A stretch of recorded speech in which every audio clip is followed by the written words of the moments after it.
Alors, cette Ursula von der Leyen, justement, est-ce que vous pouvez nous expliquer son parcours avant d'arriver à la tête de la Commission européenne? Vous la présentez déjà comme membre de lobby opaque. Oui, alors c'est quelque chose qui m'a frappé personnellement quand j'ai écrit, parce que j'ai essayé de contextualiser en me disant, quel est le portrait que la presse m'a dressé d'Ursula von der Leyen? Et en fait, je me rends compte que c'est assez peu détaillé. C'est-à-dire qu'on me fait des effets de cinéma en me disant, elle est fantastique, elle est allemande, elle est très connue, elle est puissante, tout ce qu'on veut. Mais par contre, savoir d'où elle vient, quel est son passé en Allemagne, c'est quelque chose qui est assez peu présent dans la presse. Et donc, on peut voir, par exemple, que dans sa jeunesse en Allemagne, elle a été exfiltrée par les services anglo-saxons. Qu'elle a dû déménager à Londres, où elle a vécu sous une fausse identité avec le nom de Rose Ladson. Elle a fini après par partir aux États-Unis où elle s'est mariée, et après on lui a construit une carrière en Allemagne.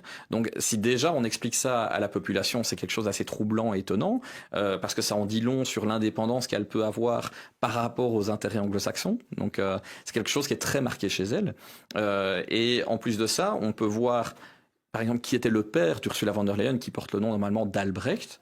Son père a écrit un livre. Alors, je suis très amusé dans mes recherches de voir que en 1976, parce que je suis en France, pas en Belgique, le père d'Ursula von der Leyen a écrit un livre qui est quand même une espèce de promotion du totalitarisme en nous expliquant que l'être humain peut être réifié, que c'est un engrenage d'une machine, il va jusqu'à faire la promotion de la torture d'État dans son livre, ce qui, dans ces années-là, avait choqué la presse comme Le Monde ou Amnesty International. Et aujourd'hui, quand sa fille en fait ne fait qu'appliquer l'idéologie qu'on retrouve dans le livre du père, les mêmes acteurs en fait n'y voient rien de scandaleux à l'heure actuelle. Donc c'est quand même quelque chose d'assez surprenant quand on l'analyse. Et donc je l'ai retrouvé dans différents lobbies. Donc par exemple, je me suis rendu compte, vous savez, il y a une incompatibilité quand on est président de la commission à être dans un lobby. Normalement, on doit pouvoir agir en indépendance parce qu'on représente l'intérêt de l'ensemble des États membres.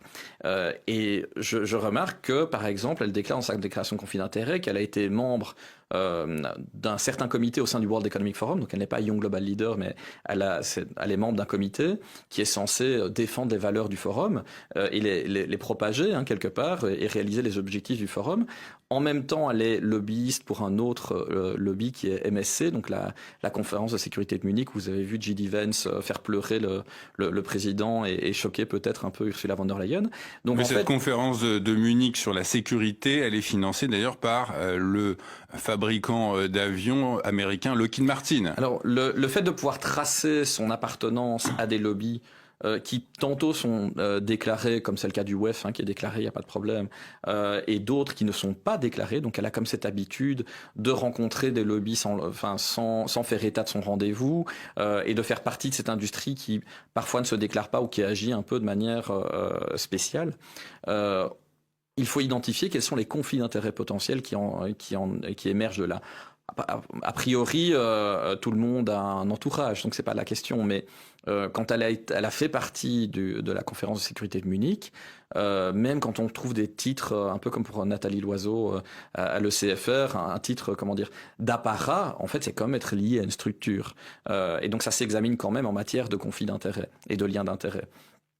Et donc on a pu voir que des lobbies de la crise sanitaire étaient des lobbies qui étaient membres du World Economic Forum, soutiens du World Economic Forum, et qui étaient aussi derrière la conférence de sécurité de Munich.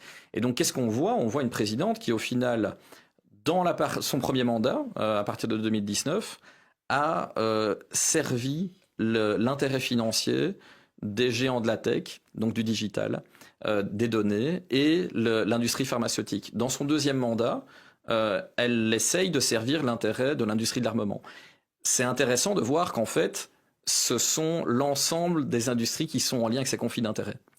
Et donc là, on ne peut pas imaginer que c'est une erreur ou une coïncidence. Ça veut dire qu'elle a été mise en place et soutenue, alors qu'en fait, elle est quand même relativement détestée de l'autorité publique. Je peux même citer Jean Quatremer qui l'a avoué publiquement, donc il n'y a pas que moi.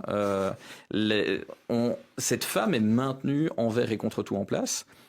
Et ça parce qu'elle ouvre un pont d'or à tous les lobbies, à la manne financière des contribuables européens, quoi. Alors, elle accepte de faire un coup d'État en s'arrogeant des compétences qui ne sont pas les siennes et en mettant en parallèle des dépenses avec l'argent public qui sont hors de son budget. Et vous revenez d'ailleurs aussi dans votre ouvrage, Frédéric Baldan, sur ces centaines de millions d'euros qui ont été distribués apparemment totalement inutilement au fameux cabinet de conseil qu'on connaît bien maintenant en France, McKinsey, le cabinet de conseil américain que Monsieur Macron a utilisé à hauteur de 2,5 milliards d'euros jusqu'en 2021.